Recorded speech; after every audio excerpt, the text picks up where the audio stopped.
Well, what am I going to talk about today? I guess life. Life, because today I woke up and life was great. I meditated and everything was good. And then as the day progressed, you come into this energy and it has a tendency to affect you. You don't know. Sometimes you just don't know what to do with it. Sometimes you want to run away from it because you don't want to deal with it. And that's what I felt like I wanted to do. But you can't run away from it all the time. Sometimes you can. And life is all about choices. Choices. And what are you going to do with those choices? Do you reach for a side of you that humble, or do you reach for a side of you that's the opposite of being humble? And as my studies teach me, is the energy is in us, and depending on what we're faced with, that energy can transform into good or bad energy. And what I'm learning, the truth is that we have the choice. We have a choice in everything that we do. And that choice will create a certain outcome. And it all depends on what type of energy we put into it. Tell me when. So now, in my life, every day when I wake up, I'm trying to be aware of my decisions. When I encounter anything that I do, just trying to be aware of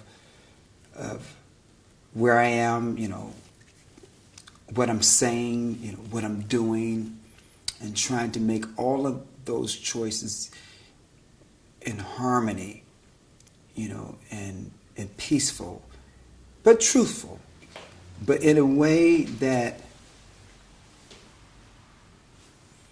is affecting people in a healthy way.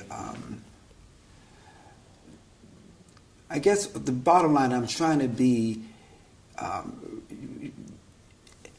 as good of a person as I possibly can be every day. And that's very important to me because I've been studying meditation for almost 25 years, and at one point I had to stop meditating because I have 2 kids now, my wife, and that sort of got in the way. But as the Swami who initiated me into the Vedanta philosophy said, well, Bobby, even if you don't meditate, being patient with your kids, being patient with everybody, that's meditating.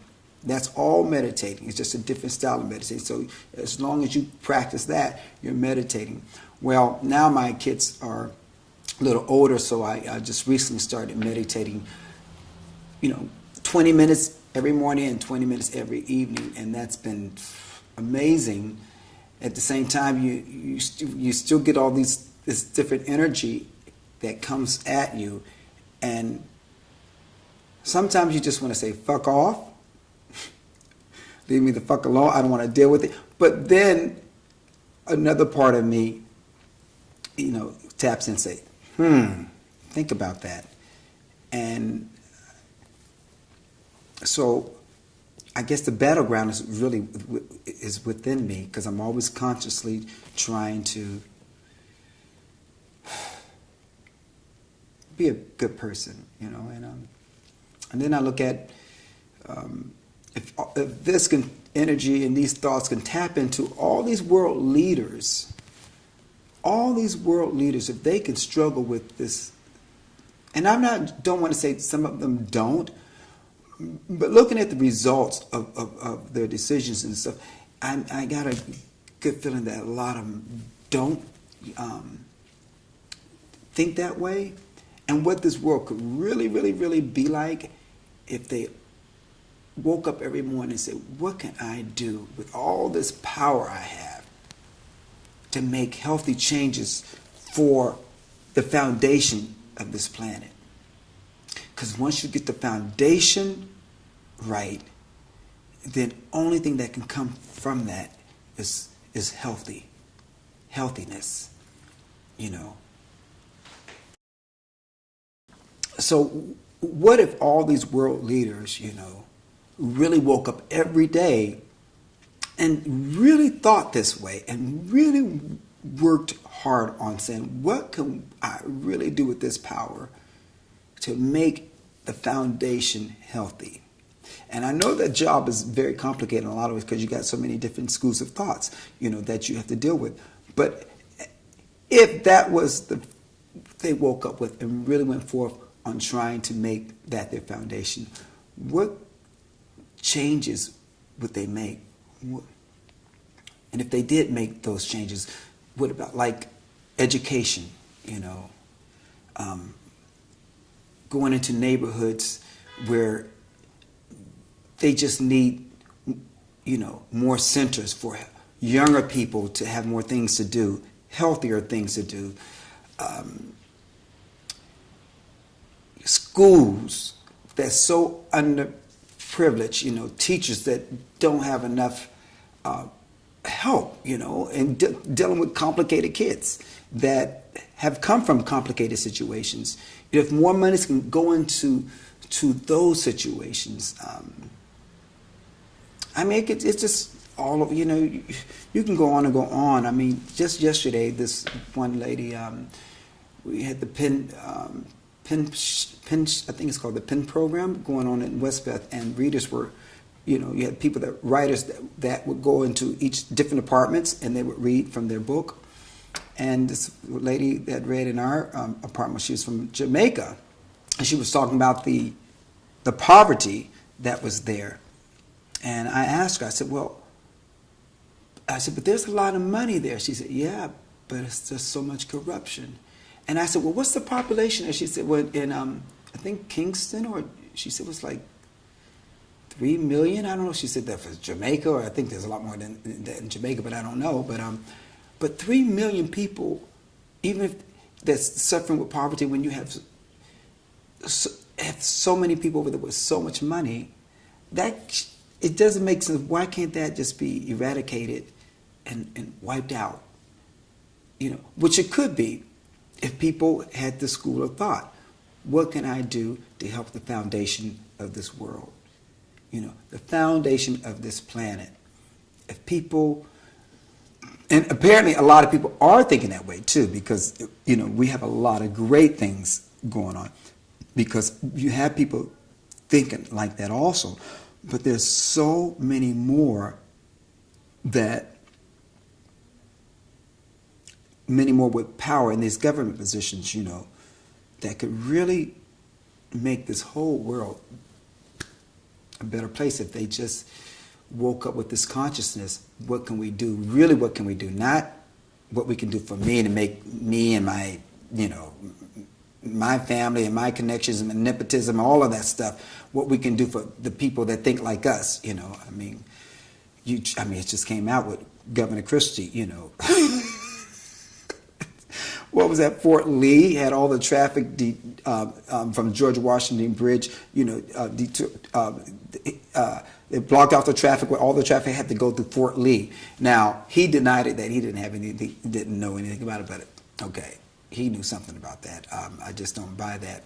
But that kind of thinking, you know, with somebody with that kind of power, if he reverse that and put all that energy and say, what can I really do to make why was I angry at Fort Lee? Why don't I really look into the reason why, you know, they're debating me? Why don't I take that energy and figure, okay, why don't we sit down and say, okay, maybe we can do something to work out the problems that you feel like I'm not addressing. Let's do that, you know. Then all of that energy would trickle down to all the mayors and everybody. They're feeling better. Hopefully they'll pass that down to their staff pass it down to their staff, pass it to the people that go out on the street, to people that they meet. It's an energy, you know, and everything is a choice. It's just a choice, and it's not easy because I know I fall short of it, you know. Yes, I fall short, but it's not a day that I don't wake up and try not to. not a day, not a minute. I'm always trying to be conscientious of how I think and how I affect people. And when I do affect people in the wrong way, it lingers with me, and I try to get that energy rectified as quickly as possible in the best way I know how. Sometimes it's more complicated, and right now I'm dealing with some complicated energy, and I don't really know the best approach, but I will pray on it. And even if my answer might not be right for the other person, it would be right for me, and that doesn't mean I'm sending any bad energy out to that person. It's just that I might not be able to respond or give the other person what they want, So it can be a little confusing at times, but for me, once I think it out and base it on what the truths that I study, my spiritual, truths, and whatever it reveals to me in my meditation or after I pray on it, then I have to go with that energy, And that's what I want to be in the world, is good energy, good energy. When I sing on stage, I want to be that, good energy, good energy.